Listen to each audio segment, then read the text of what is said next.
Já lá se vão 53 anos, mas em todo caso vamos fazer um esforço de memória. Bom, tudo tem um princípio, né? Vou ver se eu me lembro aos pouquinhos de como é que foi que começou a coisa.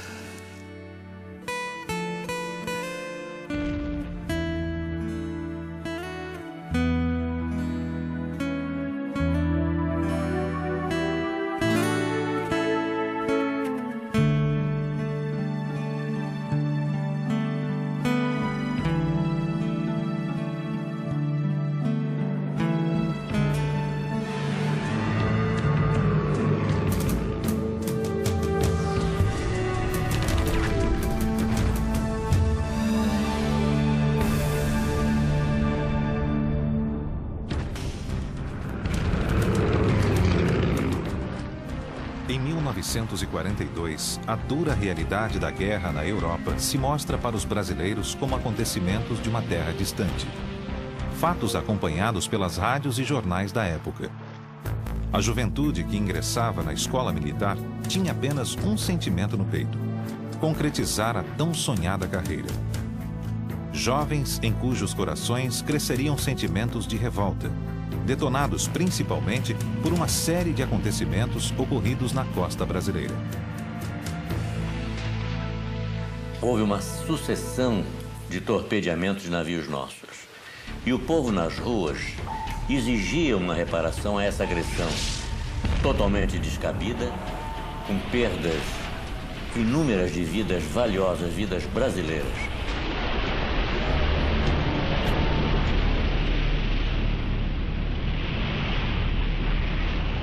Foi decidido enviar a FEB para o Teatro de Operações do Mediterrâneo e a FAB, por sua vez, resolveu enviar 2 unidades para o Teatro de Operações. Uma unidade de combate, que seria o primeiro grupo de caça do qual eu participei. E a primeira esquadrilha de ligação e observação, que era integrada na FEB. Era uma esquadrilha que trabalhava com artilharia divisionária da Força Expedicionária Brasileira.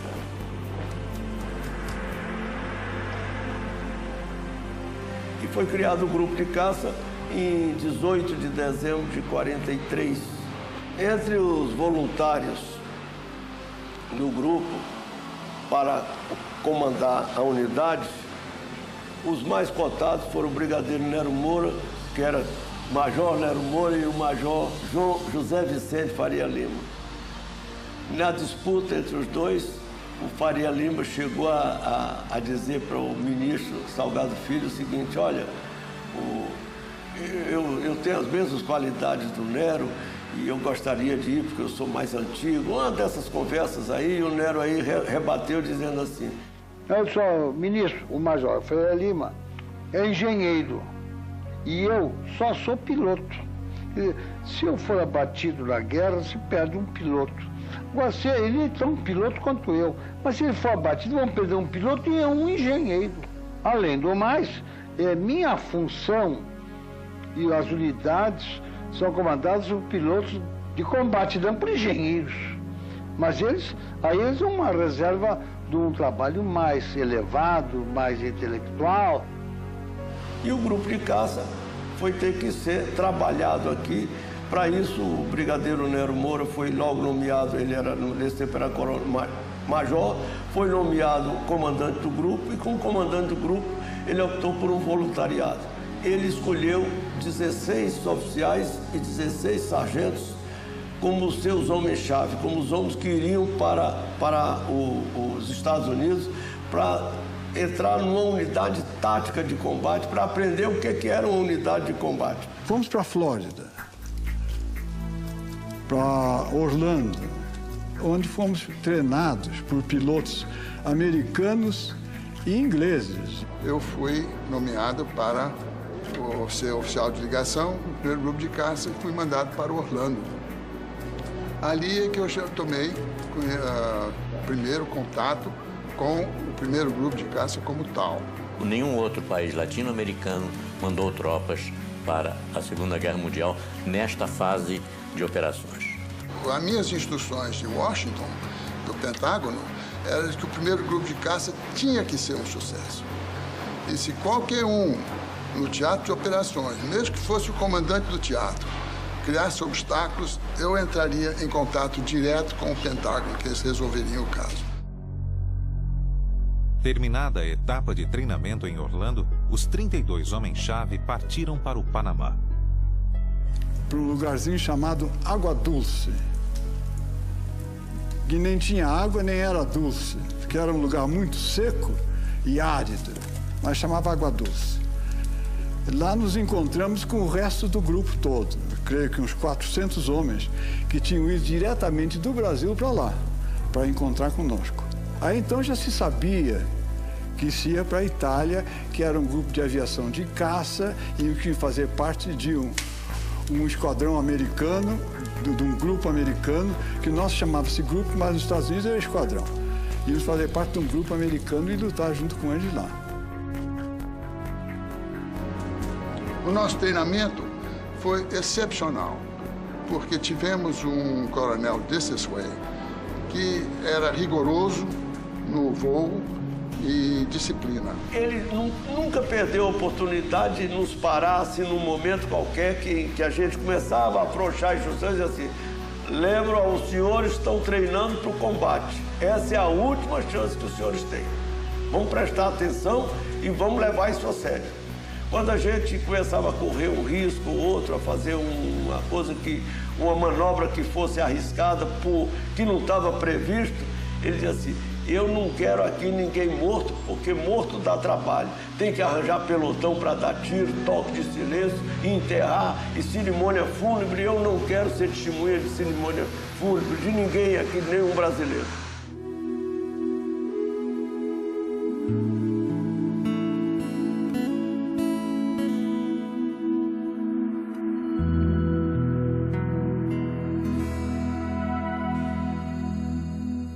E o voo era encerrado às 12 horas. Daí nós íamos para o rancho, onde havia uma grande dificuldade de assimilação à comida americana. A comida horrível. Um certo dia, o Dissesway veio falar comigo. Está havendo um problema muito grande, porque os pilotos não estão prestando atenção, eles não estão seguindo os voos, não estão conseguindo me acompanhar. Eu disse, olha, coronel, eu acho que talvez seja a comida. Mas, enfim, havia necessidade de se comer e, aos poucos, todos foram se habituando. Daí, o nosso apelido de avestruz, que tudo que davam para nós comíamos. Era aquele bando de gente, assim, com aquele cap branco, assim, parecia mesmo avestruz. E comendo as coisas mais disparatadas para o brasileiro lá. Era feijão com açúcar, leite em pó, e café ralo, que parecia um chá.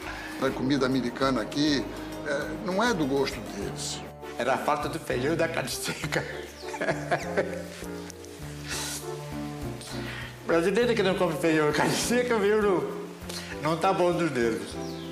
Então, o Nero pediu e foi uma remessa de comida nossa, né? E então, o grupo se reanimou e voltou à normalidade. Terminado essa nossa primeira fase de treinamento, nós embarcamos no canal do Panamá, no navio, e, atravessando o Golfo, fomos com destino aos Estados Unidos. Embarcamos num trem e fomos para a base Suffolk, onde, então, entraríamos em contato com o nosso famoso P-47. Ele foi transformado em caça-bombardeiro. Não houve avião alemão caça-bombardeiro que se ombreasse com o P-47. As 8 metralhadoras dele eram a raso, porque eram uma potência tremenda de fogo. E era muito bom. Nós nos deslocamos dos Estados Unidos para o front italiano no navio que tinha sido francês, mas estava arrendado pelos americanos para transporte de tropa. O USS Colombie. E foi uma viagem de carregava muito risco, porque era uma zona frequentada pelos submarinos alemães. Mas eles tinham uma belíssima escolta, que os alemães de vez em quando furavam. Furavam com uma facilidade, não tivemos sorte. Lá para as tantas, não sei quem é que teve ideia, se foi o Rui, ou se foi o Meirinho, não sei. Disse, olha, nós precisamos bolar o nosso símbolo aqui. E na discussão aí, olha, a coisa que mais caracteriza a gente aqui é o fato de nós sermos avestruzes ainda, comendo esses negócios. Isso é boa ideia. Então. Quem é que é mais parecido com o avestruz aqui? Era o Lima Mendes. Aí eu pedi ao Lima Mendes para posar um pouquinho, fiz a caricatura dele, depois adaptei a cara do avestruz. Com essas cores que estão aí, que eu vou explicar o significado delas, e mais o termo Sentapua, que quem trouxe isso foi o Rui. Então eu desenhei as cores que todo mundo conhece. Isso aqui é uma nuvem. Ali o avestruz trepado na nuvem, que é o chão do avião. O vermelho ali é o céu de guerra. O escudo é a bandeira brasileira, é o escudo do Cruzeiro do Sul. Armei com uma pistola, que era o tiro, né? Botei o cap, né? Aquele cap. E depois que nós entramos em combate e que começamos a levar tiros dos alemães lá, fizemos mais aquele flaco estourando ali. É isso aí, a história do Sentapua. É muito simples. Simples. E eu acho que engraçada também, né? Bom, tomamos um navio nos Estados Unidos, chegamos a Livorno, tomamos um trem e num dia de muita chuva, num trem todo furado, vamos acabar em Tarquínia, uma cidadezinha perto de Roma, do tempo dos etruscos. Em Tarquínia, a área a nós destinada já estava pronta, as barracas montadas, era uma ala num lugar sujeito a alagar, a época era de chuva, lama. Nós olhamos, mas como é que nós vamos acampar ali? Conclusão, eles nos deram uma lagoa. Bom, então o que aconteceu? Aconteceu que nós armamos as barracas dentro da água mesmo, né? Então, claro, depois, com o passar do tempo, nós transformamos o acampamento, drenamos aquela água e abrimos valas e valetas, etc. É um período muito triste foi aquela nossa chegada, e nós também já sofremos aquele impacto da guerra, porque antes era tudo treinamento, agora nós estávamos na guerra propriamente dita, né? A guerra na Europa em outubro de 44 se caracteriza pelo embate de diversas frentes aliadas, que pouco a pouco empurram os alemães para a Europa Central. Ao mesmo tempo, estrategistas aliados optam por manter os combates contra os alemães entrincheirados no norte da Itália, pois, do contrário, as divisões inimigas poderiam sair da Itália e ir reforçar as frentes oriental e ocidental da Europa, comprometendo e certamente estendendo todo o desenrolar do conflito no velho continente. Enquanto isso, resta ao povo italiano do norte pôr esperança nos exércitos aliados e aguardar o momento de ter a mesma sorte que seus irmãos do sul, serem libertados do jugo nazista. Quando nós chegamos na Itália, nós encontramos a guerra, vamos dizer assim, academicamente, na segunda fase do combate, que era a interdição do campo de batalha. Não permitir que o inimigo trouxesse suprimentos para a linha de frente, para a linha de bombardeio, para a terra de ninguém, para a bomb line, um lugar onde era de um lado era o lado amigo, de outro lado era o lado inimigo. Nós fomos treinados para fazer a guerra total, principalmente a obtenção da superioridade aérea. A obtenção da superioridade aérea é avião contra avião, é destruir o avião, o inimigo no ar, para a gente poder ter liberdade de manobrar na terra. Chegamos na Itália, essa fase já estava realizada. As estatísticas comprovam. A porcentagem de perdas em ataques a objetivos no solo é muito maior do que nas missões de escolta ou interceptação. No combate aéreo, luta-se contra um inimigo em igualdade de condições. No ataque ao solo, o avião está vulnerável, em linha reta de bombardeio, restando ao piloto aguardar o momento certo de soltar suas bombas e recuperar a altitude, escapando como pode da artilharia antiaérea. Quando eu cheguei, fui me apresentar ao coronel Nilson, que era o comandante do 350. Aí ele falou em inglês comigo. This is the first time I have had my squadrons all together in one location. And I have not asked for this group of South Americans. I don't necessarily want them here, but I don't want any problems with them. Aí eu retruquei em inglês também para ele, dizendo, Colonel, one day you will be very proud to have had this Brazilian fighter squadron under your command, because you do not know what they are or how they are.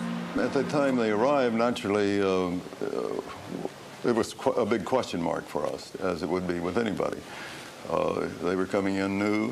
We had no idea what their capability was. We knew they were well trained, but what kind of fighters they would be, we didn't know. And so we held our opinions and waited to see what would happen.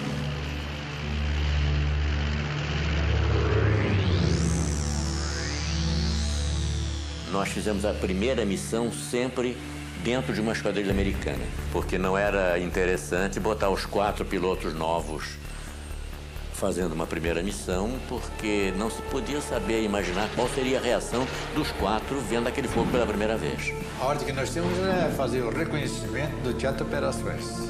Eu acho que eu fui um dos primeiros a voar, não me lembro se teve alguém antes de mim não, mas eu sei dizer que eu fui dos primeiros a voar. E aí foi um espetáculo para mim, porque as luzes incandescentes tomaram conta do meu quinto céu, eram as traçantes, né? Eu pensava assim, Joel, entre esse aqui e o outro lá, tem mais 4 balas que estão no meio aí, entendeu? E me acertaram. Acertaram 2 balas, entendi, no meu avião.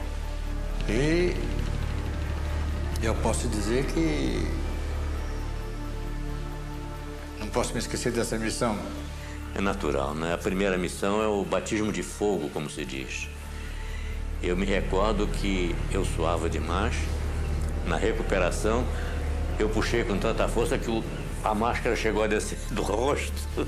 Não é questão de ter medo, é questão de ter preocupação, de cumprir a missão e defender o nome nosso da FAB, que estava lá, porque eu era um dentro de 3 americanos. Então eu não podia fazer feio. Eu era o número 4 de uma esquadrilha de 4 aviões americanos. 3 eram americanos e eu lá atrás. Lógico que na minha cabeça, tudo que o seu mestre mandava, fazeremos tudo, né? Tinha que ser assim, com medo de me perder lá. Era a primeira vez que eu saía para o combate. E o alvo até era meio velhaco. Os partisanos tinham dito que dentro de um túnel em Gênova havia mantimentos e munição, não sei o quê. Então, o comandante, que se chamava, por coincidência, Captain Brasil, quando chamava Brasil, eu respondia, então, não era eu, era ele.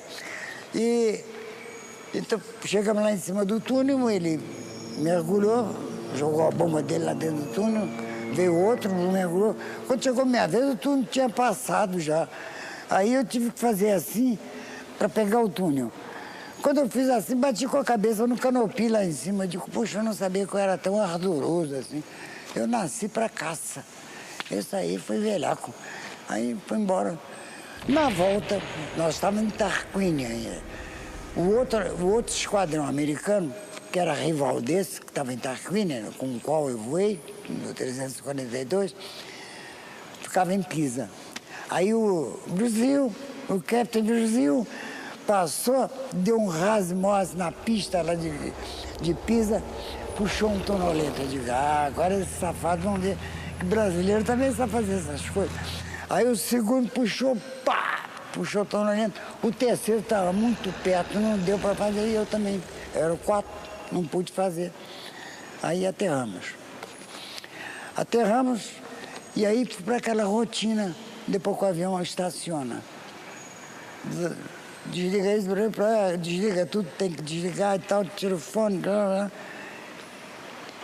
e desabotou o cinto. Quando eu vou desabotar, estava desabotoado. Eu, na formação de sair, primeira missão, guerra, nunca tinha feito isso na minha vida, esqueci de abotoar o cinto. Se eu tivesse feito tonolento, em vez de eu demonstrar que o brasileiro era bom, esses brasileiros são umas porcarias, morrem fazendo tonolento, morrem no chão na hora. Aí sim, quando eu saí para fumar um cigarrinho, estava difícil acertar a ponta do cigarro, sabe? Tremia, feito maravilha. A minha primeira missão foi feita no dia 6 de novembro de 1944. Era uma missão de ataque a posições de artilharia ao sul de Bolonha. John Richardson Cordeiro e Silva e o aspirante da reserva convocado, Fernando Correia Rocha, estavam entre os brasileiros escalados naquele dia. Você era acordado pelo oficial de operações. Para não acordar os outros companheiros, ele ia muito devagarinho até a sua cama e chacoalhava você e dizia: fulano, você vai voar. Eu parecia que ouvi o seguinte: Rocha, você vai morrer. Eu voei como número 4 da esquadrilha comandada pelo Major Gable. O Cordeiro voou como número 4 da esquadrilha comandada por um capitão Watson, Watson. Ele atacou o objetivo, a esquadrilha de trás, ela se distanciou um pouco para fazer o ataque, o objetivo era a mesma zona. A antiaérea já começou em cima da primeira esquadrilha, que era o Goebbels, né? Eu, quando mergulhei, era o número 4, eu mergulhei e soltei minhas bombas. E até hoje eu estou para saber onde é que foram as bombas. Na recuperação, a esquadrilha, que eu era o número 4, não recuperou para o alto, mas quase que colou no solo e começou a pegar alvos logo ali perto de Bolonha. E eu fui seguindo, atirando no que eles atiravam, né? Sem ter muita noção daquilo que eu estava fazendo, né? Logo em seguida, pelo rádio eu ouvi a seguinte conversa: ele já foi, he's gone. E aí um perguntava: who is gone? Aí a outra voz respondia: I think that was the Brazilian. Eu acho que foi o brasileiro. Aquilo, na minha mente, foi como se tivesse uma coisa assim, estourado uma bomba dentro de mim. E eu, então, quando eu vi it was the Brazilian, como éramos dois brasileiros, eu até tive instintivamente, uma reação de me apertar. Eu estou vivo. Então foi o Cordeiro que morreu. O Cordeiro foi abatido. Ele era do C5. O assistente do mecânico, quando viu que o avião não regressou, chorava feito criança. Então, para ver a emoção que tinha os mecânicos na esperança do regresso do seu piloto e do seu avião. Bom, morreu o Cordeiro, demos um adelphi para ele, tomamos um pileque de vermute, que era a bebida que nós tínhamos no acampamento, sentimos a morte dele cantando, brincando, como ele representou para nós o que ele foi no Panamá, foi nos Estados Unidos e estava sendo do grupo. De forma que a primeira missão foi apenas para sentir como era de fato o negócio depois que o pano subisse. Que não era mais conversa nem briefing, era para valer.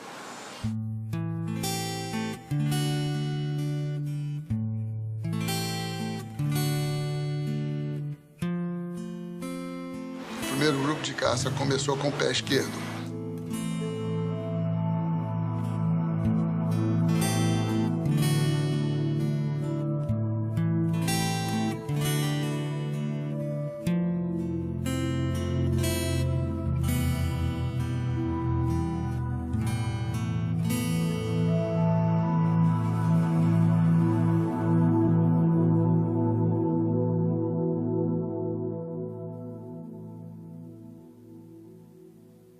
Aí eu suponho que o coronel deve pensar, meu Deus do céu, o que foi que veio cair aqui para cima de mim? Em todo caso, começamos a voar. Começamos a chegar e dizer, destruímos isso, bombardeamos isso, acertamos esse alvo. E o americano começou a perguntar, ué, essa turma que chegou agora já está fazendo isso tudo e a nossa aviação não está fazendo nem metade disso? Como é que pode? Bom, a experiência do Correio foi o seguinte, é a diversidade de voo. Então nos dá uma experiência maior do que daquele voo de rotina de instrução somente. O piloto brasileiro tinha experiência de voo aqui no Correio Aéreo Nacional. Ele voava sem mapa, sem rádio, no Cisca, de qualquer jeito. Então, ele aprendeu a olhar, ver e observar. Ao passo que os pilotos americanos eram muito novatos, eles olhavam e não viam. Eu recebi as missões do comando do grupo, do 350, grupo 350 americano, do qual nós éramos um esquadrão. Éramos 4 esquadrões, um brasileiro e 3 americanos. Eu preparava os mapas todos dos lugares que tinham que ser atacados, dos lugares onde os aviões tinham que ir, e no dia seguinte de manhã, com os pilotos chegando lá todos na nossa sala de informações, eram mostrados os mapas, os lugares e a melhor maneira de ir para lá, os lugares onde que tinha artilharia antiaérea mais forte, maneira de evitá-las. E passava depois para o capitão Pamplona, que dizia o que ia ser feito, quantos ataques ia ser feito, por onde ia ser feitos os ataques, etc. A Esquadrilha Amarela decolará em primeiro lugar, precisamente às 8 horas, e a Esquadrilha Azul decolará logo em seguida, tomando o rumo de 357 graus. Foi escolhida esta rota por não passar por lugares muito defendidos por artilharia antiaérea. As missões eram normalmente de bombardeio picado. Bombardeio picado é uma operação em que o avião mergulha sobre o objetivo determinado até uma certa altura e dali ele lança as bombas sobre aquele objetivo. É chamado de picado porque o avião representa uma atitude de piquet. Após o ataque, a Esquadrilha Amarela se reunirá ao sul desta cidade e a Esquadrilha Azul ao norte desta outra cidade. E logo depois, quando acabava o bombardeio, era feita uma segunda fase de procura de alvos de oportunidade.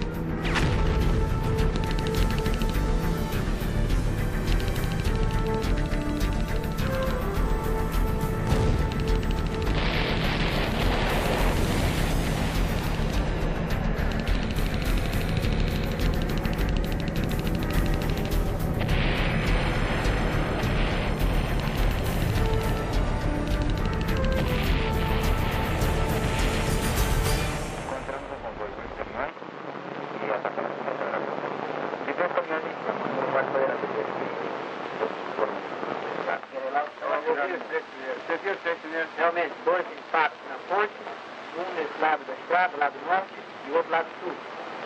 A ponte foi destruída, né? Então, nós movemos o grupo inteiro no mês de dezembro para Pisa, que era praticamente encostado na linha gótica, encostado nos Apeninos. Foi uma experiência maravilhosa, porque foi um grupo de terra na frente, depois seguiu outro, enquanto os aviões estavam voando, fazendo a missão. Quando voltassem, não pousariam mais em Tarquina, pousaria em Pisa, onde estaria todo o grupo já. Pisa foi a nossa segunda e última base na Itália. Depois de passarmos 2 meses em um acampamento, dormindo em barracas de lona, com maior desconforto, chegamos numa cidade que tinha sido bombardeada, não totalmente, apenas em alguns locais. Encontramos um conforto relativo. Ficamos hospedados no antigo Albergo Netuno. Era um prédio de esquina com 5 andares, sendo que uma parte estava um pouco afetada por estilhaços de bombardeio. Dali nós partimos para as nossas missões e também para as nossas aventuras, porque afinal nós estávamos numa cidade. Nós tínhamos convívio com com a população e fomos logo muito bem recebidos. E confraternizávamos com os italianos, jogávamos basquetebol, futebol. Era uma vida relativamente, vamos dizer assim, boa, mas tinha as missões que não eram... cada dia eram mais duras. A antiaérea alemã, cada dia mais forte.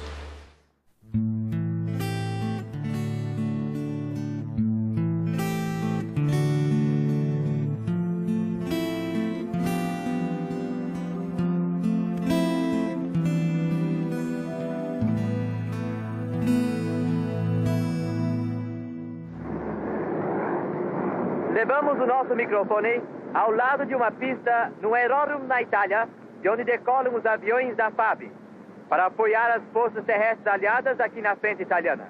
É por isso que não estranhamos encontrar já, ao lado do seu avião, um piloto da FAB, que quero apresentar a vocês, o Tenente Rui Moreira Lima. Aqui nessa frente de combate temos dois inimigos, o alemão e o tempo, esse amigo da onça de centro. Não é fácil falar em nome dos meus companheiros, porque cada um deles tem os seus próprios problemas e opiniões, muito embora estejamos todos aqui movidos pelo mesmo ideal. Num ponto, entretanto, tenho observado que nossos sentimentos coincidem. As saudades que sentimos de casa são imensas e se transformam, sem dúvida, numa das maiores provações da guerra. Creio bem que a mensagem de Natal de todo o grupo se reúne numa única palavra: fé. Fé na vitória dos princípios que defendemos. Fé na força e sinceridade dos nossos sentimentos. Fé na felicidade que o futuro nos reserva. Dentre as 93 missões de guerra que eu executei na Itália, há uma que eu realmente gosto muito. Foi um bombardeio que nós fizemos aos duas pontes em Piacenza, que eram vitais para a alimentação do suprimento dos alemães. O avião que estava na minha esquadrilha na frente acertou as bombas em cheio na segunda ponte e eu mergulhei também e consegui acertar as duas bombas na ponte. Recuperei muito baixo, tão baixo que eu entrei na fumaça.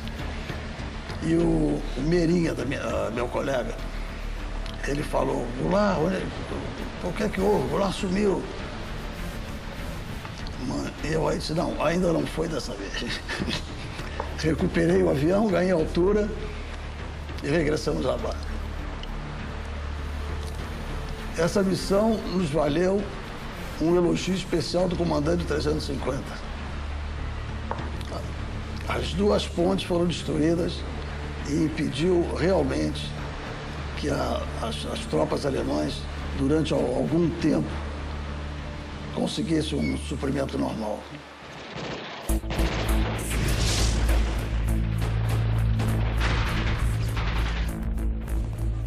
E eu me recordo de uma missão que nós realizamos em Monte Castelo. A FEB fez 3 tentativas para subir lá, tomar conta do morro, do Monte Castelo. E numa dessas missões, nós fizemos com bomba incendiária. A esquadrilha era comandada pelo Lagares. Eu era o número 3 dele. E eu me recordo que em cima do morro, as trincheiras estavam todas feitas, o que dificultava justamente a subida da tropa brasileira. Eles estavam a cavaleiro da situação e qualquer brasileiro que pusesse a cabeça de fora, eles metralhavam lá de cima. Então era imprescindível que essas trincheiras perdessem a sua ação, ficassem inativas. E coube ao Lagares comandar essa missão, da qual eu fazia parte. E com bombas incendiárias nós fomos atacar essas trincheiras. E nós vimos então os soldados saindo para se proteger do fogo, porque senão eles pegariam fogo junto com o armamento que nós havíamos lançado. E essas trincheiras nós conseguimos desativá-las todas nesse ataque. Então a FEB conseguiu subir. Conseguiu subir e tomou conta de Monte Castelo.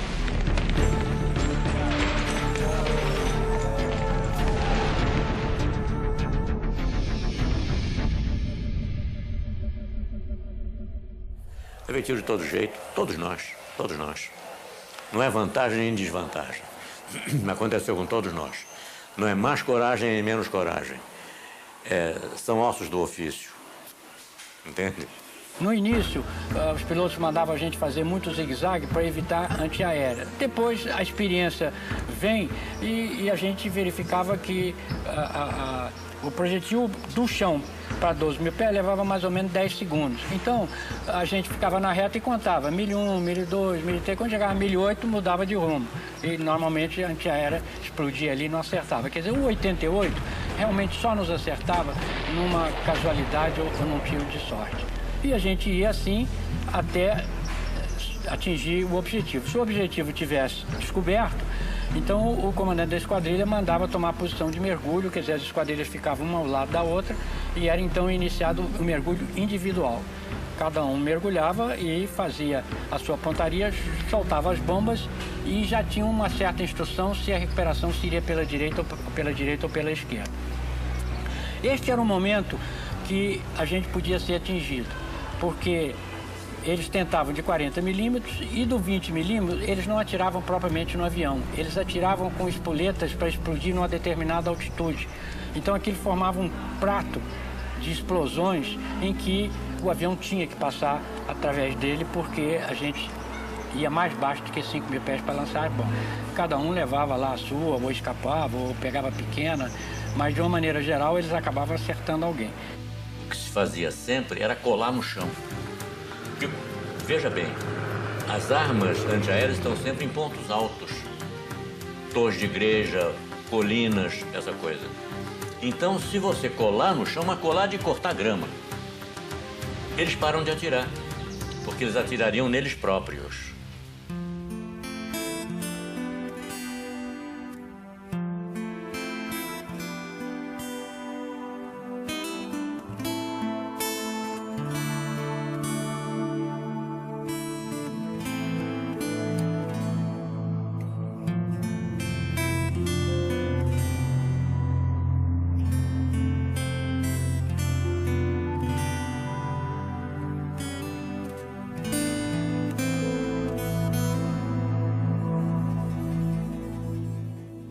Os nossos soldados, os nossos mecânicos eram fantásticos. E levava 3 dias a manutenção. Pois bem, sabe quanto tempo nós fazíamos? Numa noite. Agora, mas como? Pode fazer. Por quê? Levava 3 dias, que era o mecânico e o assistente que fazia a inspeção. Entretanto, quando o avião ia para o hangar, todos aqueles elementos mecânicos do grupo, por exemplo, do Flight C, todos iam ajudar. Lá, uma bela tarde, tive uma comissão de inspetores americanos examinando os meus aviões. Eu era chefe de uma esquadrilha, a esquadrilha C. E havia um livro para reportagem dos defeitos apresentados nos porta-bombas e nas metralhadoras. Pois bem, um dia essa comissão me apareceu lá e começou a me olhar e, sem conversar comigo, olhar o avião e ver o nosso trabalho. Depois de algum tempo, o avião saiu para a missão e então o chefe da comissão veio falar comigo. O senhor é o chefe da equipe? Eu disse, sou. Por que o senhor não anota defeitos apresentados no material de armamento? Eu disse, por quê? O senhor não apresenta defeito nenhum. Como é que eu vou anotar? Mas não tem defeito? Não. Como é que o senhor faz para não dar defeito nas metralhadoras, nos porta-bombas? Eu não faço nada, faço apenas manutenção do material. Pronto. Aí eles saíram de boca fechada e foram embora. Nós tínhamos 25 aviões e estavam sempre disponíveis 23. Eles diziam, como é que vocês conseguem? Simples. É um ajudando o outro. Prosseguindo na estatística cruel de perda de 3 por mês, nós perdemos 2 pilotos no dia 4 de fevereiro. Foi o Joel Miranda e o Danilo Moura. Foram abatidos lá em Castel Franco, próximo a Verona, a cidade de Romeu e Julieta, e foram acolhidos por partisãs, os 2. Cada um diferente, em lugares diferentes, porque o salto de paraquedas foi feito a muito baixa altura e eles não se encontraram mais, só se encontraram no final da guerra. Aquela missão, então, foi uma missão, vamos dizer, devia ser pacífica e calma, porque o Vale do Pó todo estava coberto de serração. E estava voltando. quando, numa outra abertura de serração, eu vi um trem embaixo. Aí eu desci, digo, já foi estreifado, não vou tirar. E comecei a subir. Quando eu comecei a subir, eu fui atingido e o avião começou a pegar fogo. Bom, os tiros penetraram, o avião começou a pegar fogo, entendeu? Então, aí entra a fumaça na cabine, imediatamente, e eu, o que eu fiz? Eu vou saltar de paraquedas. Quando eu fiz isso, fui já ir na tangente, mas o fio do meu fone ficou preso. Então, fiz um braço de alavanca e meu pé foi para cima, viu? Foi para cima e eu fiquei de cabeça para baixo e desci para cima do avião. E naquele momento eu digo, vá para a fuselagem. Eu digo, Joãozinho disse, não, senhor, não. Então eu mergulhei de lado, viu? E com esse braço eu empurrei meu corpo para longe do avião. Tá? De cabeça para baixo assim, né? Então, tá. Quando eu saí da fumaça e fui abrir o paraquedas, tá tudo em verdadeira grandeza. Quer dizer, na realidade já estavam uns 400 metros. Porque o paraquedas mal abriu, ouviu? No primeiro galeio, eu entrei no chão e entendi de cara. Perdi os óculos, folhei tudo, aqui de cara no chão. Mesmo porque já estava com esse braço inutilizado, só tinha o braço direito funcionando. No fim do salto não tive ajuda nenhuma, viu? Eu apenas fui ajudado por um camponês que ele disse, eu escondo o seu paraquedas. Eu tive sorte porque aquela serração que tinha encontrado na minha missão, ela durou mais 2 ou 3 dias, entende, sobre o Vale do Pó. E os alemães não poderiam fazer o que eles fizeram depois. Fizeram o círculo para achar 3 pilotos, um americano, o Danilo e eu. Aí comecei a sair, né? Comecei a andar. No fim de algum tempo, que eu cheguei na casa de uma mulher, bati, né? E disse a ela, água. Ela olhou para mim, fechou a porta e ia, né? Eu continuei andando mais um pouco. Uns 100 metros depois, entendeu mais, eu não posso avaliar, tem um menino, né? 12 anos, mais ou menos. E ele olhou para mim assim, eu digo, ei, bambino. Eu disse, quero água, disse para ele. Ele disse, vem comigo. Eu me lembrei que as instruções, óbvio, era que os partisanos, quando ajudavam, eram por intermédio de uma criança. E bom, para dar coisa com o figurino, né? Então eu continuei andando. E ele me levou na casa dos pais dele. E então, quando o pai chegou, ouviu, podia ser 10, 11 horas da noite, não sei, né?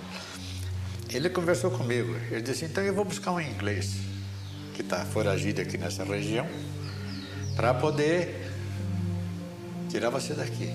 Ele já está cansado de beber vinho, acho que está ficando de pileque. Quando chegou o cara, né? Ele disse, o inglês está aí fora. Bom, está na esquina do lado de fora da casa. Eu peguei minha pistola, armei, saí. Andei, cheguei até perto de um vulto, né? Está perto do vulto aí uns 2 metros, mais ou menos.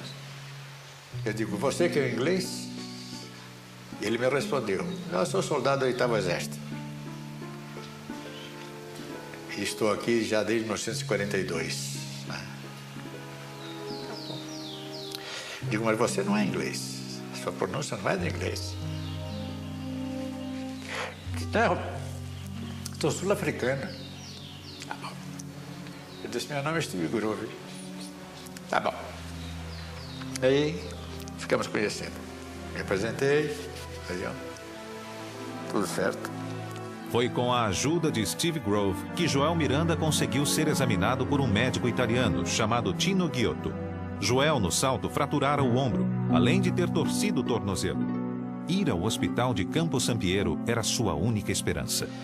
Mas tinha uma dificuldade, que o Tino, italiano, ele era não andava lá, quer dizer, ele trabalhava lá, mas a direção não era dele, era só de oficiais alemães, médicos, né?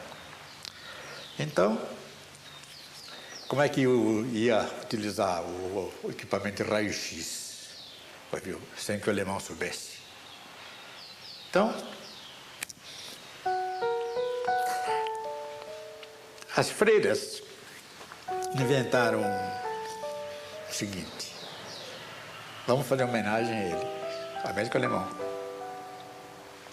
Nessa homenagem tem que durar 1 hora, que era tempo de eu entrar, fazer radiografias e sair. Entendeu? E assim foi feito.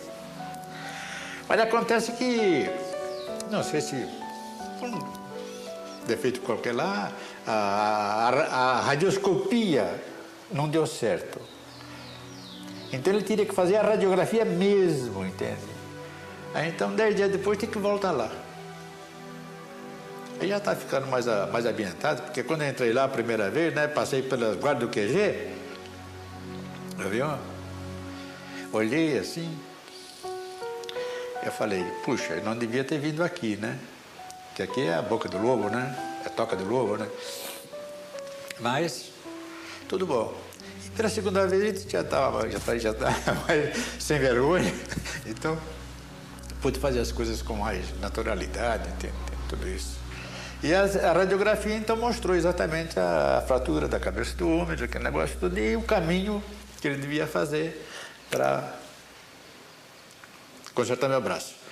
Eu estava com 20 dias de engessado, quando os alemães começaram, entende, a se retirar, então a cercar uma porção de coisas lá. Então eu tive que retirar, entende, o gesso, viu? Porque se me encontrassem engessado, sabia que o médico tinha feito. Então eles iam atrás do médico que tinham feito, né? Certo? Então, tiraram fora. Quando os alemães começaram a passar, viu? Eu disse para ele, disse assim, olha, Steve, tem aqui a minha pistola 45, só dá um pente de munição. Tem 6 tiros e você pode usar um na agulha, é o 7º tiro. Ele disse, não, você é um oficial, entendeu? Eu não posso pegar. Mas eu levo, eu não vou utilizar mesmo. Cobrasse como eu estou aqui, não vou fazer nada aí, entende? Mas acompanhava os partisanos atacando as tropas dos alemães, né? E o Steve, juntamente com outro, que era o chefe dos partisanos, entende? Que era o chefe da estação de lá, viu? É que comandava os ataques às tropas, né? E foi numa dessas que pegaram o Steve, né? Aí um capitão da SS olhou para ele e disse assim, você é inglês, né? Você é meu. Deu 2 tiros nele. Outro aqui.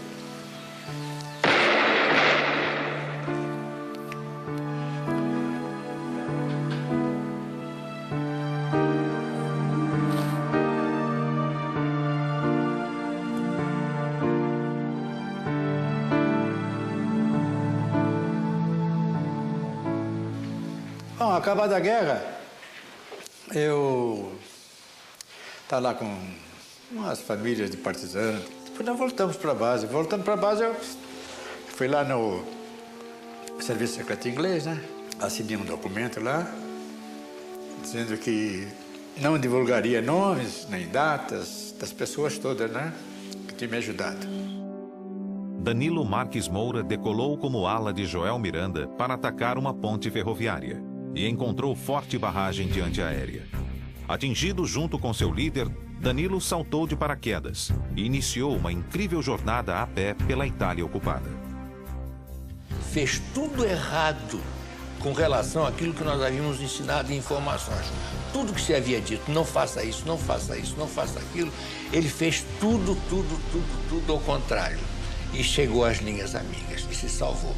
Ele, quando contou essa história, e nós todos ouvindo essa história, enquanto o Danilo, magro, 10 quilos mais magro, 10 quilos que emagreceu em um mês, ele desmilinguiu-se. Nessa época, nós tínhamos recebido no Teatro Municipal de Pisa, que os americanos mudaram o nome para o Teatro Thunderbolt, nós recebemos a Real Ópera de Roma. Nós ouvimos essa história e eram de tal maneira fantástica, que nós, então, olhando um para o outro, dissemos, isso vale uma ópera. Vamos fazer uma ópera, vamos. Quem era o cara que tinha capacidade para fazer isso? Perdigão. E fizemos uma ópera em 5 atos. A Fuga, de Danilo Moura. É claro, influenciado por aquelas áreas e aquela coisa toda que ainda estavam nos nossos ouvidos, né? E aí juntamos, primeiramente, Perdigão, que fez grande parte do libreto da ópera, Luiz Felipe Perdigão, o Rui Moreira Lima e eu, a parte musical. E nessa escapada, nessa fuga, ele cometeu tudo que contrariou todas as regras de fuga que existiam. Mas fez isso conscientemente.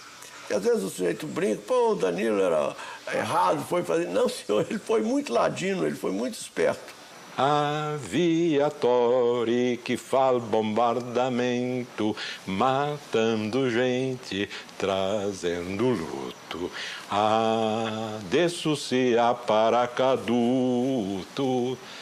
ma gli italiani têm bom sentimento.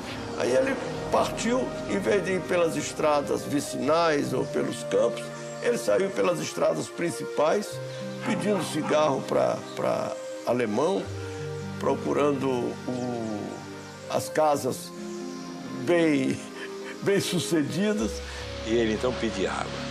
Então pedia, per piacere, voglio un bicchierino di acqua o vino, sono sfolato per la guerra. Dal bombardamento de un'altra terra. Ele fazia isso porque a figura dele estava, de fato, deplorável.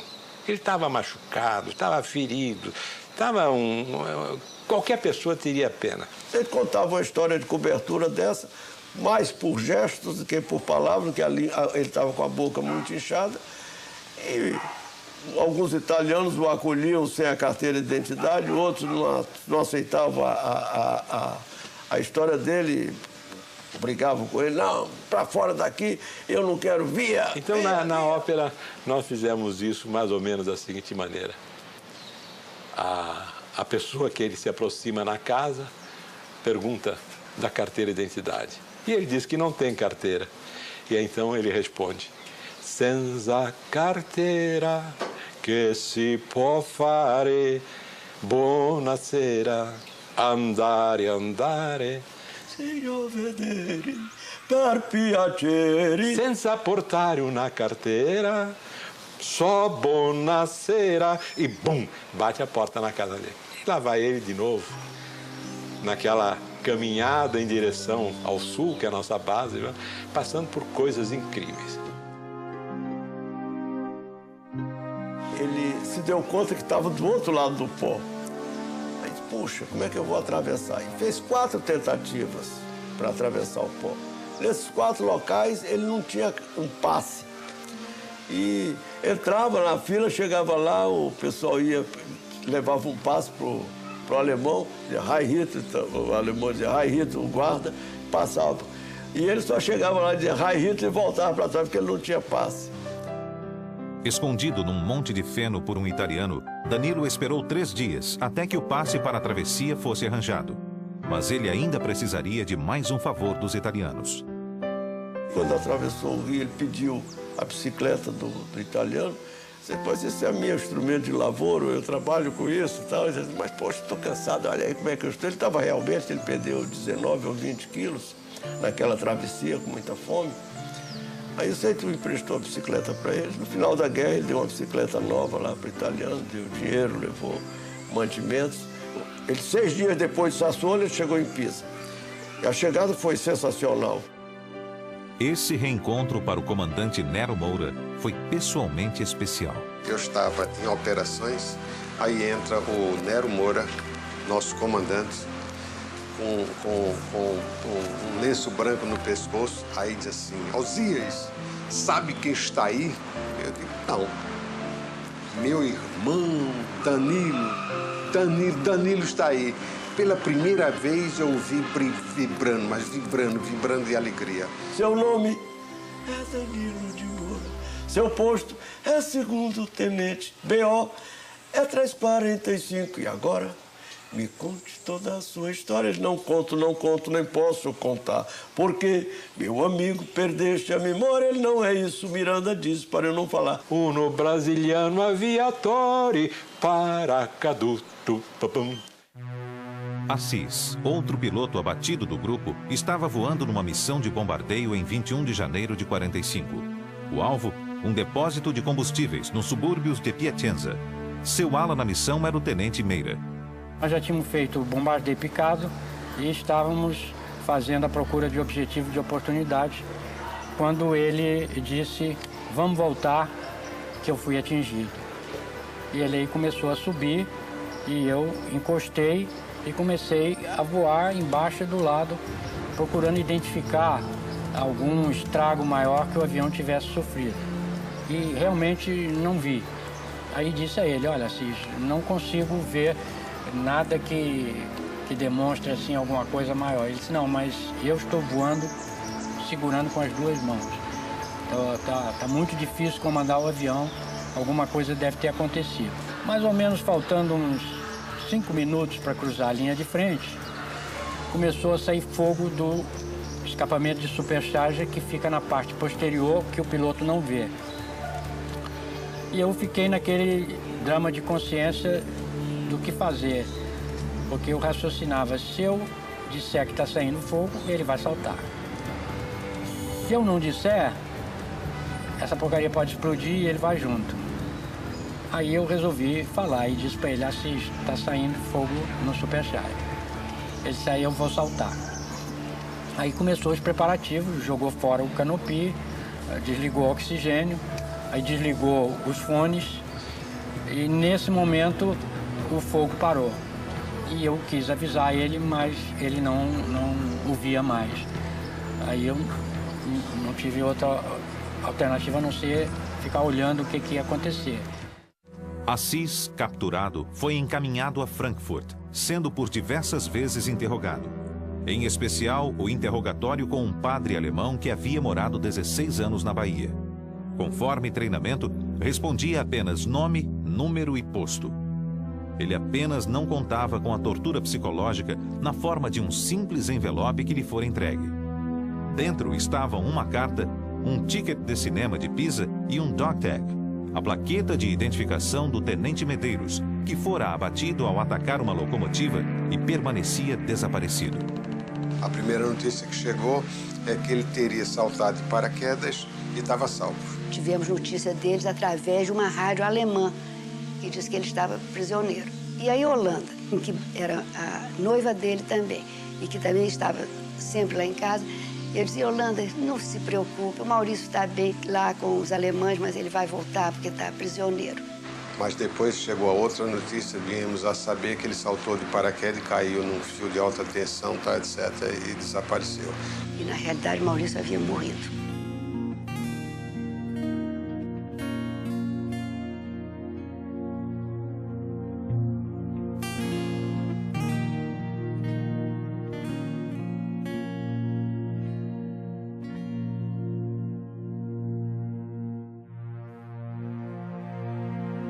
Em 18 de fevereiro de 45, Assis foi levado com mais 400 prisioneiros para o campo de Nuremberg. Só a 3 de abril de 45 foi que Assis encontrou o também prisioneiro Otton Correia Neto. Ao nos avistarmos, cumprimentamos, essa coisa toda, ele perguntou pelos companheiros como é que estava a situação, como é que estava o Meira, como é que estão os amigões dele, né? Mais íntimos. Esquecendo até meu nome. Aí eu notei que ele estava atacado de alguma coisa, né? Porque estava sangrando nas gengivas e era uma avitaminose, com consequência já do seu mês e pouco de prisioneiro antes de mim.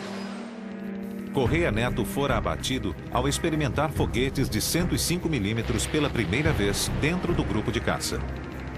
Ao pedir autorização para experimentar os foguetes na nossa base, eu recebi a negativa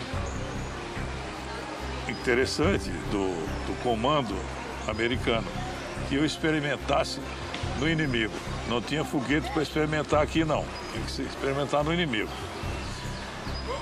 A minha dúvida era o seguinte, que, como eu hoje sei, depois da experiência, que o alcance do foguete para você chegar, a distância é boa, essa distância é muito próxima.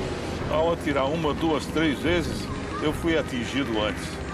Levei um tranco no motor e parou de estalo. Fez aquele silêncio e eu só tive a solução de recuperar o avião numa posição de fugir do tiro e lá em cima jogar fora o canopy, aqueles elementos que me seguravam no avião, e levar o avião para frente, saltando depois da recuperação. Uma sensação naturalmente violenta, mas de ter que fugir, tem que escapar dessa maneira. Saltei do avião e o resto foi esperar a queda do avião, que eu não vi mais, e retardar a abertura do paraquedas para evitar ser aprisionado rapidamente. Enfim, seguir as instruções que foram muito bem dadas e repetidas durante os treinamentos. Finalmente cheguei ao solo e dei um puxão forte e mesmo assim eu caí sentado violentamente sob o calcanhar e no chão.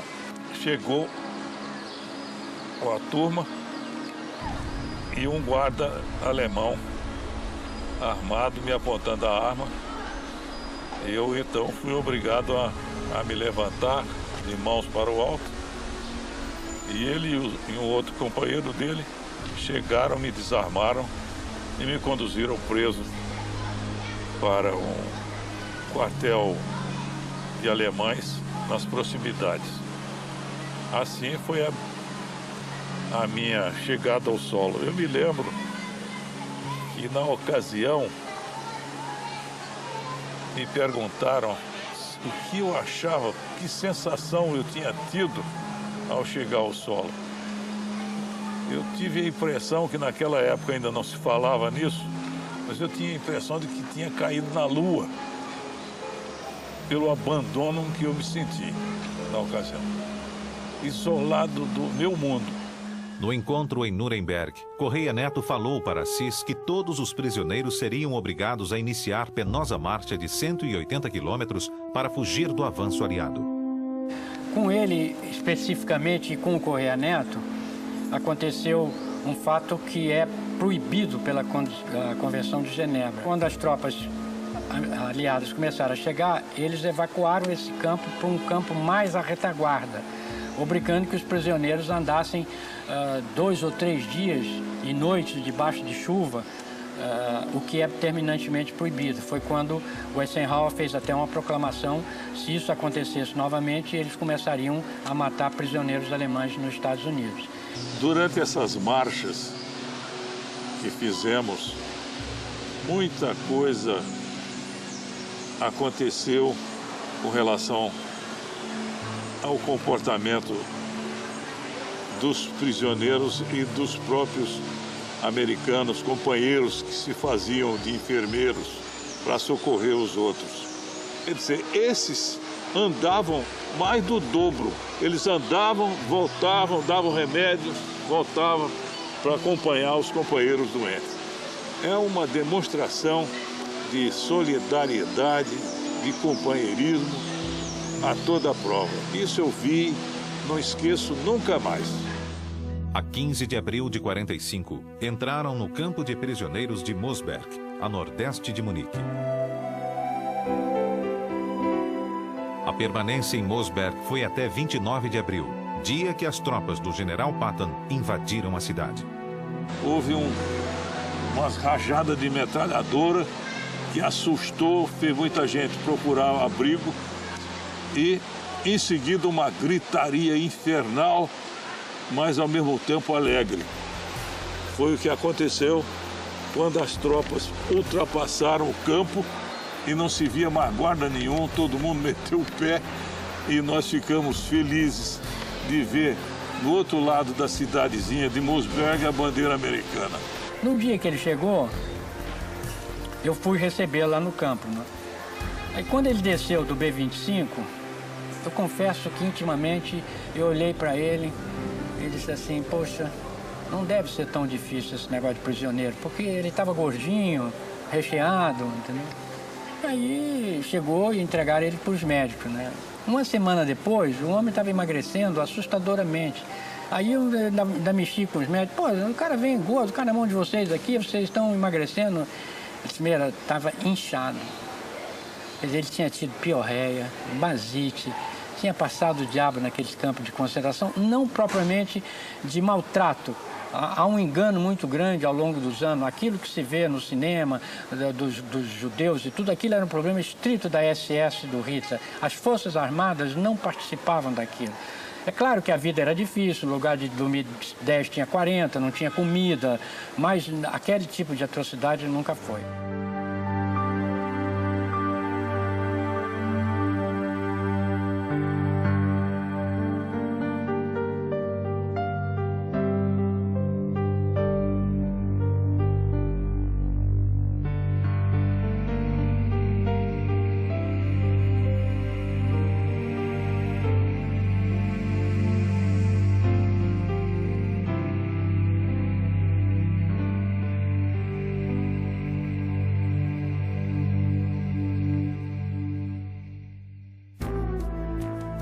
A Esquadrilha Amarela, ela era muito agressiva, muito corajosa. Seus membros eram eles o sistema vamos dizer, de autoestima deles era diferente das outras esquadrilhas. Eles eram tremendamente, vamos dizer, bravos, corajosos, sei lá como é que se chama isso. Então, eles perderam essa esquadrilha toda. Caiu o Joel, caiu o Danilo, caiu o Dornelles, caiu o Medeiros, caiu o Brandini, caiu o Mota Paz. Acabou a esquadrilha, acabou a esquadrilha. Como não tinha piloto de recompletamento, passaram a ter 3 esquadrilhas só. E nós passamos com esses 22 pilotos a voar com 3 esquadrilhas. O problema do recompletamento na Itália vinha se tornando crítico. A perda era na média de 3 pilotos por mês e vinha se acumulando desde o início das operações em novembro de 44. A minha impressão pessoal disso, e pelo que eu vivi posteriormente, é que realmente o Ministério não viveu a situação. Foi criado o grupo de caça, foi mandado e todo mundo ficou esperando. Ninguém tomou uma providência de continuidade da operação. Uma operação de guerra não é uma coisa que a gente decida, entre nela e saia fora. A gente tem que dar uma continuidade, tem que haver suprimento de material e tem que haver ressuprimento de pessoal, que é o recompletamento. Sem isso, a unidade simplesmente para. A minha turma foi a última que terminou o treinamento de P-47 nos Estados Unidos. Quer dizer, a questão pessoal é mais de frustração de não ter conseguido aquilo que desejava. Não veio o recompletamento, nós aí passamos a voar mais. Voando mais, nós nos tornamos veteraníssimos. E no final da guerra, as 2 últimas semanas da guerra, também não é mil fãs ser brasileiro, não. Era obrigação nossa. Nós enxergávamos muito mais do que os americanos, que eram rapazes que tinham 250 horas e estavam entrando em combate. Quer dizer, eles não tinham a obrigação de ter aquela experiência que nós tínhamos, e nós tínhamos. Até abril de 45, os alemães estavam localizados na linha gótica. Com a melhoria do tempo, quer dizer, com a primavera, a chegada da primavera em abril, o comando do Teatro Mediterrâneo determinou que fosse desencadeada uma ofensiva contra os alemães, que ficou chamada Ofensiva da Primavera. Já era evidente para todos nós que o final estava muito próximo. Os alemães já estavam na correria, já tinha sido rompida a linha de frente, o americano aprofundava a todo vapor, mesmo largando o alemão para trás. O que ele queria era chegar no Passo do Brenner para fechar a saída, de maneira que a gente contava que estava por poucos dias. Houve a convocação dos comandantes de unidades de caça, lá na sala do 350, do coronel Nils, que era o nosso comandante operacional, e ele disse o seguinte: olha, nós vamos fazer entre 6 de abril e 29 de abril um esforço máximo. Esse esforço vai constar de 44 sortidas diárias. Virou-se então para o Coronel Nero e disse: olha, Nero, os seus rapazes já chegaram ao limite da resistência humana. Eles não precisam mais fazer esse esforço, inclusive porque vocês só têm 22 pilotos e eu não vou exigir que um piloto de vocês faça 2 ou 3 missões por dia. Aí o Nero respondeu: não, eu não vou. Antes de tomar essa decisão, eu vou consultar o meu pessoal, os meus rapazes, o pessoal de apoio e os pilotos. Nós estávamos ali voluntários e não, brigadeiro, coronel, não vai se fechar o grupo, não. Seria uma vergonha para o Brasil se aquele grupo de voluntários fechasse. Por que fechou? Fechou porque não tinha mais voluntário, quando não era verdade. Aqui estava cheio de voluntários. Então, nós topamos. Começamos a ofensiva da primavera, nesse mês de abril.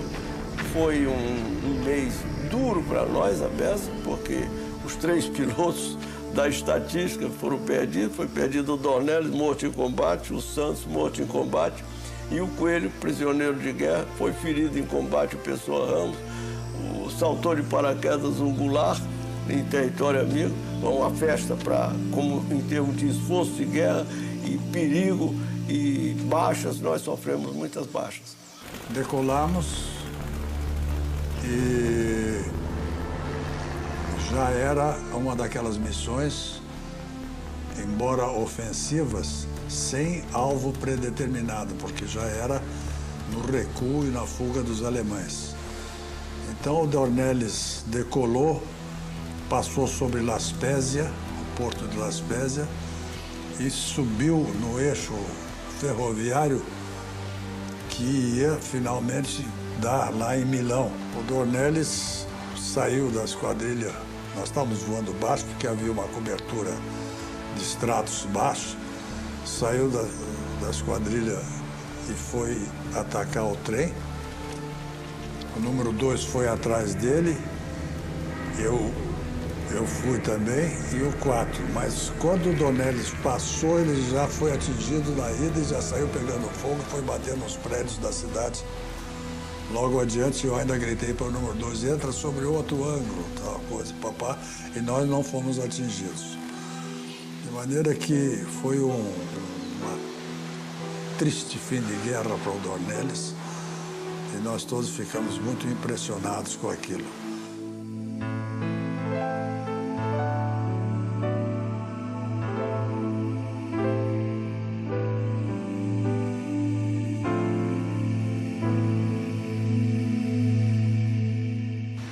O ataque rasante, além dos perigos da antiaérea, quando você fazia um ataque a um depósito de combustível ou a um depósito de munição, você corria o risco de explodir com a explosão.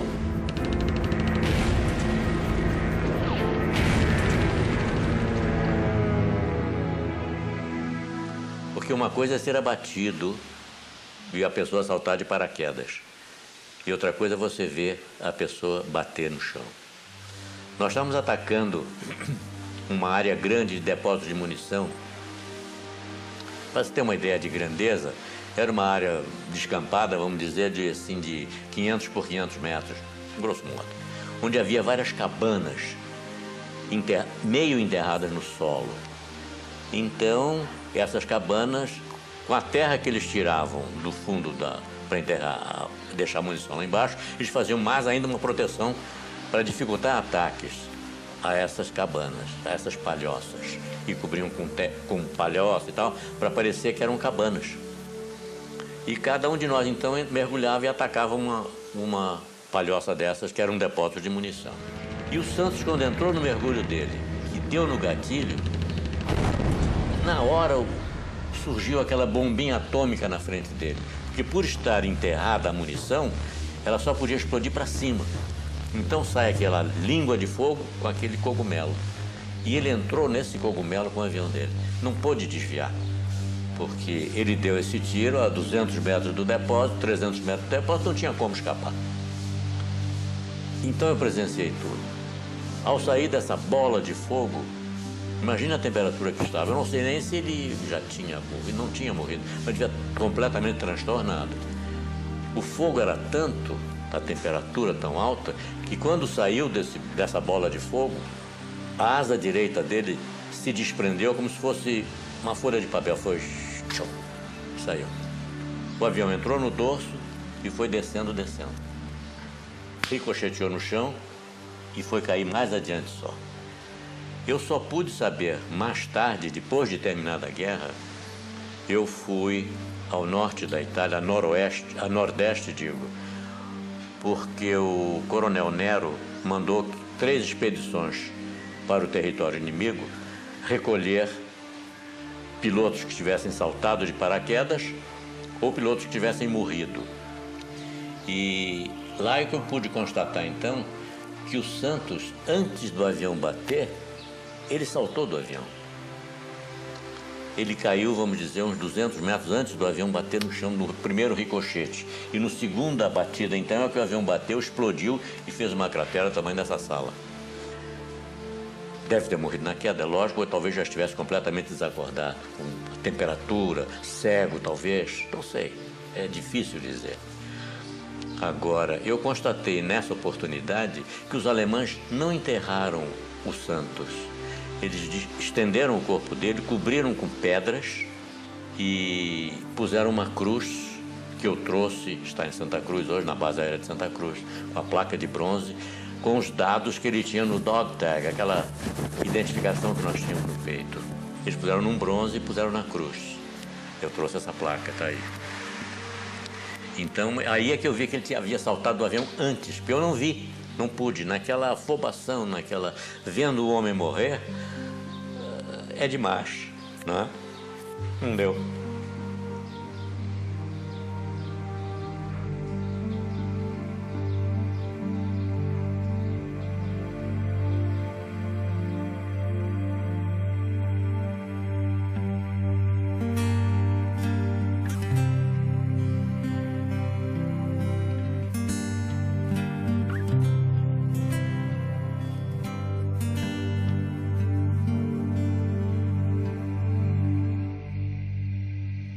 Foi a Casaça, eram 8 aviões e nessa missão eu fui atingido gravemente e meu avião pegou fogo. Quando eu apaguei o fogo, consegui apagar o fogo do avião, eu dei partida outra vez e ele tinha tirado, eu tinha perdido 2 cilindros e houve um vazamento de óleo muito grande e cobriu todo o avião, todo o canopio, eu não enxergava mais nada e vim sendo guiado pelo líder. Desviamos por Veneza, para ir direto a Florença, podia pousar em Florença. Nós tínhamos visto na ida, no briefing que tinha sido apresentado um campo de pouso estreado ali, eu estava uma semana no teatro, de poloneses da RAF. E o Lagarde perguntou, você quer pousar naquele campo que nós passamos, que assinalamos? Eu disse, quero. Aí ele me guiou, ficou atrás de mim, curva para a direita, curva para a esquerda, perde tantos pés de altura, eu fui perdendo, pousei o avião. Me lembro muito bem. Eu estava lá na base quando vi esse avião T-47 Thunderbolt pousar e notei que tinha a insígnia da FAB, né? E também dava para se ver que ele tinha sido atingido, porque o avião estava encoberto com óleo. Quando eu posei sem rodas e fui até o final da pista. Na pista eu saí de dentro do avião, muito sujo de óleo, com essa vista queimada, porque eu fiz 2 tentativas de olhar para fora, e a primeira com os óculos levei olho no rosto. A segunda, nova tentativa, aí me queimou a própria vista. Eu entrei, peguei um jipe e fui lá para... Tem que estabelecer um contato, porque eu presumi que o piloto a bordo possivelmente necessitaria algum auxílio, não? Eu cheguei lá no campo e saiu a ambulância, o carro de incêndio, e veio um jipão, e no jipão, sentado no capô do jipão, vinha um inglês, o sujeito da RAF, fardado da RAF e tal, condecorado. Farda da RAF, hein? que ele presumiu que eu era inglês e isso e nada mais. E diz assim, você é brasileiro? E eu esperava tudo, menos encontrar um sujeito da rapa falando português daquele jeito. Eu digo, yes. Ele, yes, coisa nenhuma, seu filho dessa. Como vão as mulheres de Copacabana, ainda estão farreando muito. Peraí, de onde é que você é? Eu sou de Curitiba, sou filho do inglês, estou metido nessa guerra e não sei o quê. E depois dele ter sido, enfim, atendido na base, hospital da base e tal, nós fomos lá para clubes oficiais, onde eu lamento dizer que ele pegou um porre astronômico. Porque nessa esquadrilha era uma tradição de quem, quando houvesse algum incidente fora do normal,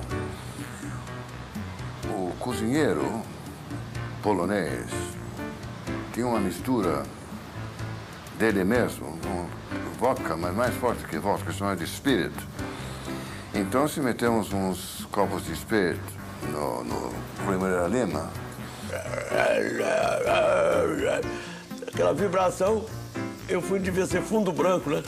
Aí eu botei com eles todos, né? Eram 2 dedinhos, beberam, tiraram o copo, eu fui tirar o copo, umas 10 mãos seguraram o copo e eles me deram um pileque de vodka. Que ele terminou bem, vamos dizer, embriagado, não?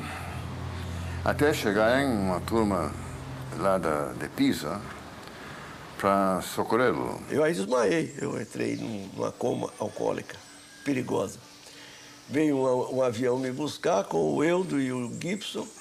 Fui ao hospital de Livorno, também ainda sem acordar. Quando acordei no dia seguinte, eu estava cheio de fio no braço. E o que houve? Ele disse, como é que eu estou? Aí o Lutero, porra, quase tu morre de porre.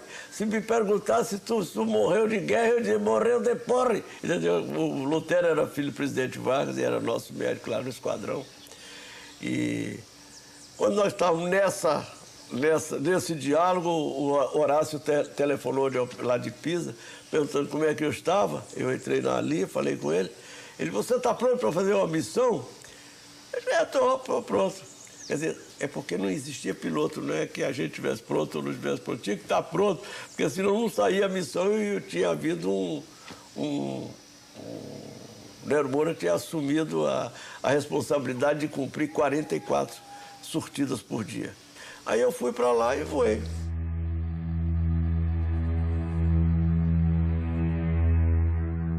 Os nossos pilotos eram de uma bravura e de uma garra tão grande que eles ficavam aborrecidos quando o serviço médico exigia a permanência deles em terra para um tratamento.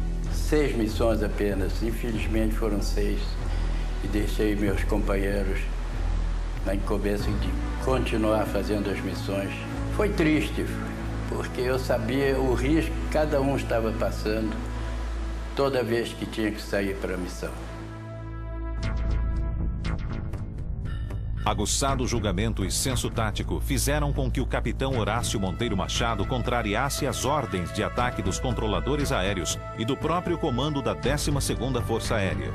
O alvo que lhe deram era, na realidade, o 5º Exército Americano, que acabara de penetrar pela primeira vez as linhas inimigas no Vale do Pó. Foi a primeira esquadrilha do Teatro de Operações a relatar o avanço aliado. A partir daí, o grupo ficou responsável pelos informes sobre todos os deslocamentos das colunas blindadas aliadas. Não quero imaginar o que significou o dia 22 de abril. O 22 de abril foi o dia áureo para o primeiro grupo de caça. E hoje é considerado o dia de aviação de caça do Brasil. E a quantidade de ataques que o grupo conseguiu fazer ficou consagrado no papel em que o americano, propondo ao governo dos Estados Unidos que fosse dado ao primeiro grupo de caça a medalha americana chamada Presidential Unit Citation. Infelizmente, na época ela não foi entregue imediatamente. Dizia-se que ela só poderia ser concedida a unidades aéreas americanas. E no ano de 82, nós recebemos a medalha aqui na base aérea de Santa Cruz.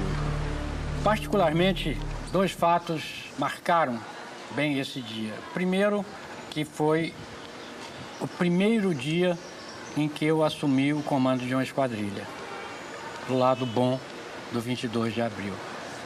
O lado triste é que neste voo nós perdemos um colega meu de turma, o Tenente Coelho, que só posteriormente nós viemos a saber que ele teria saltado de paraquedas, ido para o hospital e terminando prisioneiro. O Coelho foi abatido. Estava voando na esquadrilha do Meira. Meira, Tormin, Keller e Coelho. O alemão já estava perdido, espalhado pelo Vale do Pó, e o objetivo primordial era evitar que ele pudesse escapar de volta para a Alemanha, dificultar o máximo possível, destruir o que encontrasse no caminho. E realmente, quando nós estávamos já quase no final do regresso da missão, o meu ala, o Tormin, viu uma tropa alemã cruzando um rio que estava praticamente seco. E aí nós todos nos dirigimos para lá e ficamos lá até esgotar a munição, porque realmente nós pegamos eles numa situação terrível, né? Eles no meio do rio, o rio seco, né? e eles a descoberto. Então foi uma faxina, foi realmente uma faxina. Ele viu um tanque, para atacar o tanque, e a esquadrilha já tinha se retirado. Aí entra um veterano, com o número de missões que tinha, com a experiência que tinha. Ele foi fazer mais um passe, nesse passe ele ficou perdido. O Coelho foi meu ala na guerra. Quando eles voltaram, cadê o Coelho? Ah, e tal, como é que foi? Ninguém sabia, sumiu. Então a ideia que nós tínhamos era que o Coelho tivesse ficado sem comunicação e tivesse regressado. Então não havia uma explicação autêntica de por que ele não teria regressado naquela missão. Posteriormente, então, ele explicou isso. E ao saltar de paraquedas, ele foi alvejado por um fascista que metralhou a ele, e ele disse que puxava as cordas do paraquedas procurando se livrar. Não acertou a ele, mas acertou o paraquedas. E ao acertar o paraquedas, furou o paraquedas, colou, e ele desceu direto em cima do telhado de uma casa. E ao ele entrar no telhado da casa, ele teve fratura nos 2 tornozelos e caiu no chão. Quando ele caiu no chão, este mesmo fascista veio armado para matá-lo. Quando chegou um cabo alemão e não deixou. Colocaram o Coelho num comboio, ele com os pés quebrados, e mandaram para Régio. Ele foi ali perto de Parma. E ele aí então foi transportado para um hospital de linha de frente. Mas esse hospital já não tinha mais recurso nenhum, né? Porque a invasão já tinha acontecido e o hospital estava lá em tremenda dificuldade. A única coisa que conseguiu foi enfaixar as pernas dele. E aí criou-se uma situação sui generis. O alemão tinha muitos alemães feridos nesse hospital. E ele tinha que evacuar o hospital. E não tinha condições de levar os feridos dele. Então ficou com medo de deixar esses feridos ali, porque eles poderiam ser mortos pelos partisanos. E quando os partisanos vieram, ele partiu, deu a pistola dele, uma Luger para ele, ele ficou como simbolicamente o comandante do hospital. Desde que ele assumisse o compromisso de evitar que os prisioneiros alemães fossem atrocidades. E o que ele aceitou, é claro. E quando os partisanos chegaram lá para matar os prisioneiros, ele disse, olha, não vai matar não, senão eu vou reclamar da Cruz Vermelha e tal, eu sou brasileiro, sou oficial. Aí ele se explicou, ele falava também italiano, com ele era um poliglota também, falava italiano, falava inglês, falava francês bem.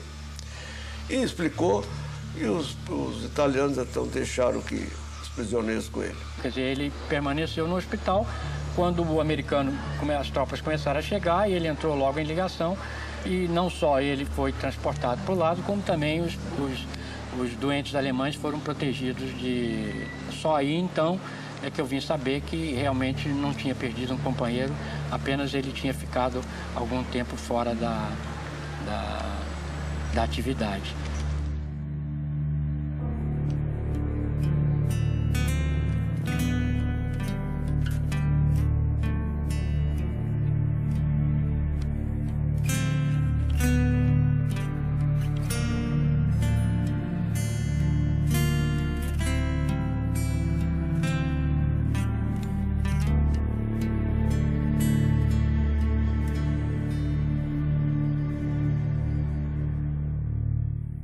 Outro foi o Perdigão, ao atacar um trem lá em Casaça. Nós já havíamos praticamente terminado a missão e já estávamos regressando mais ou menos a 10 mil pés de altitude, quando o Perdigão avistou uma série de carros de estrada de ferro estacionados num pátio de manobra. E comentou: olha lá quantos carros, eu vou descer para atacar. Eu me lembro que eu ainda retruquei: Perdigão, eu acho que vai encontrar lixo, porque o alemão nunca deixou um vagão sequer num pátio de manobra, não é possível que essa quantidade, eu acho que tinha mais de 20 carros estacionados. Aí ele disse: não tem importância, mas eu vou lá para ver, você fica aí. Então eu fiquei como de cadeira cativa, eu e o Paulo sobrevoando e assistindo o ataque dele. Ele entrou no sentido longitudinal, que era comum, a gente atirando nos carros, dando aquelas rajadas curtas. E ele mergulhou e teve um pouco de sorte, porque começou a atirar ainda de uma certa distância. Então eu cheguei a ver aquela poeira se levantando das balas que atingiam o chão, quando repentinamente eu cheguei a quase que ter uma sensação que eu estava tremendo, que eu vi o chão quase todo dar aquela tremida violenta e todos aqueles vagões explodirem ao mesmo tempo. Uma coisa violentíssima. Todo mundo que estava voando no Vale do Pó chegou a comentar: olha lá, pô, chegou fumaça a 10 mil pés de altura. Foi tão violenta que o Perdigão, não podendo mais sair, ele passou dentro do fogo da explosão. E no filme dele de combate, que ainda está lá no museu, aparece um pedaço de trilho de uns 4 metros rodando na frente dele. Se aquele trilho pegasse no avião, provavelmente ele não voltaria ao Brasil, ele ficaria lá. Aí nós encostamos nele e aguenta aí que você está indo bem. Ele aí começou a se recuperar, mas nas pontas da asa tem a parte que cobre as luzes, é de plástico, aquilo tudo derreteu. Uma parte imensa do avião ficou preto, foi um negócio escandaloso.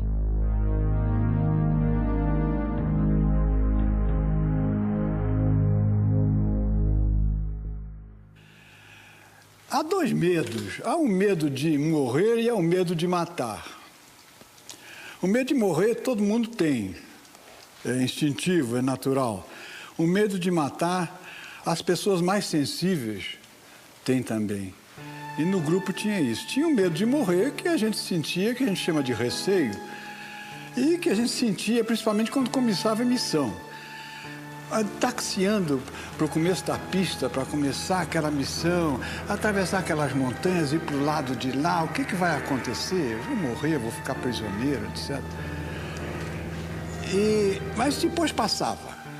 Quando começa a ação, quando a gente começa a atirar, quando começa a manobrar, esse medo, esse receio no piloto de caça, em geral, passa. Mas tem um medo de matar. É aquele que se sente mal quando mata, que chora de noite porque matou e que tem vontade de desistir de todo. Não faço mais isso. Alguns pilotos tiveram esse medo também no grupo de caça. E vinham falar com o Intelligence Officer, uma espécie de confessor, dava conselhos, conversava. Quem sou eu para dar conselho? Conversava e dizia o que eu sentia também. E dizia a eles: olha, essa guerra está para acabar. Você não vai sair agora daqui fugido. Aguenta mais um pouquinho.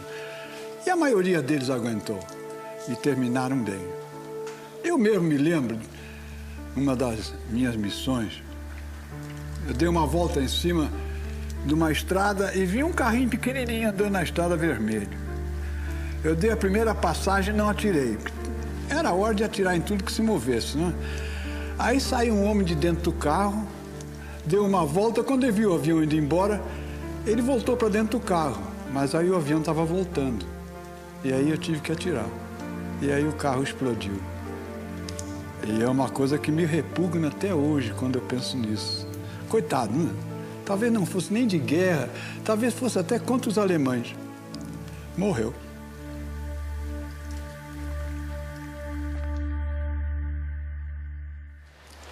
A proporção que ia se aproximando do fim da guerra, as missões, para nós, embora tivessem o mesmo perigo, a gente sentia que o risco era maior, porque morrer na véspera, só peru. E realmente era doloroso isso. E eu fui, então, fazer uma missão de bombardeio e, na hora que eu cheguei perto do alvo, me deu um receio. Puxa, será que eu vou entrar nesse fogo aí de 88? O céu estava preto. Aí eu pensei com meus botões, puxa, vai ser duro isso aqui. E aí eu resolvi fazer a missão de qualquer maneira, porque eu fazia ali, ou então eu estava derrotado. E fiz um mergulho, acertei as minhas bombas no alvo, recuperei, e tudo se normalizou. Mas nada mais era do que o medo, que a gente tem que dominar. Não tem jeito. E de repente soou no microfone: "The war is over", quer dizer, falando em inglês, a guerra terminou. E eu vi muito marmanjo se debulhar, chorar. Era o fim da guerra, era o fim de uma matança cruel, injusta como o diabo. O comandante Alberto Martins Torres foi o piloto brasileiro com maior número de missões no teatro de operações. Fez 100 missões na Itália. Esta última ficou bem registrada em sua memória. Quando, a certa altura, o cooler, o controle de radar, transmitiu solenemente: "Attention all flights. Attention all flights. Do not attack. Do not attack. The war is over. Return to your base immediately." Repeat. E repetiu isso. Bom, eu sentia cabelo arrepiar no pescoço, essa coisa, e tudo num só choque. Eu pensei nos meus pais dos que haviam morrido, e, enfim, foi um aglomerado emocional indescritível. De modo que eu sempre digo, esta foi a missão que mais me comoveu. Foi a última missão em que, inclusive, não ataquei ninguém. E a guerra acabou e a gente sabia que não ia perder mais companheiro nenhum.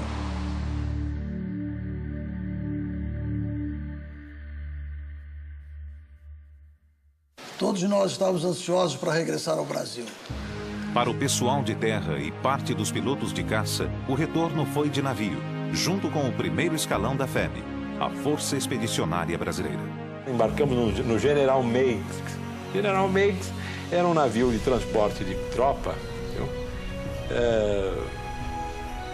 Como todo navio de transporte de tropa, não era nada confortável. Biliches em cima de biliches, tudo amontoado.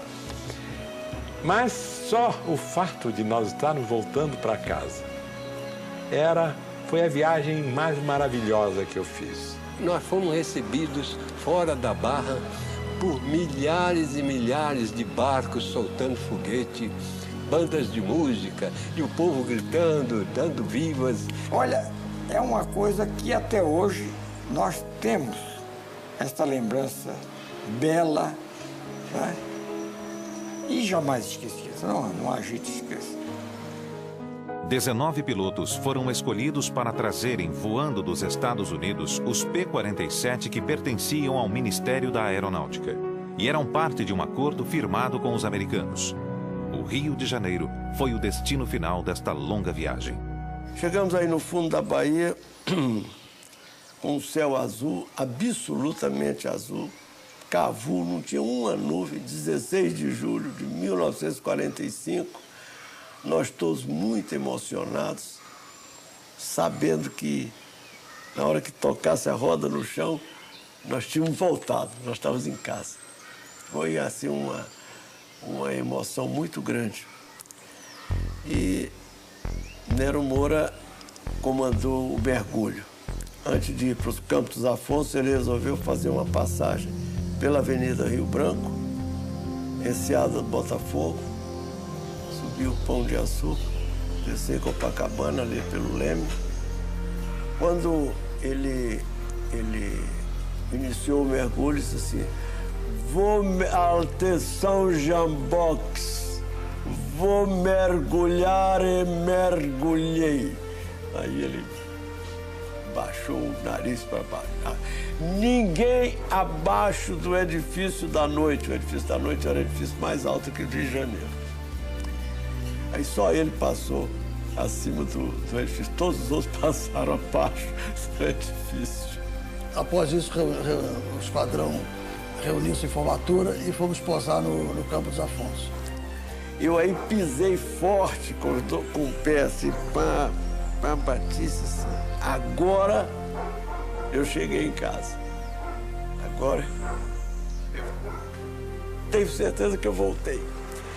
Aquilo foi assim uma coisa que me segurou assim um nó na garganta, como eu estou tendo esse nó aqui.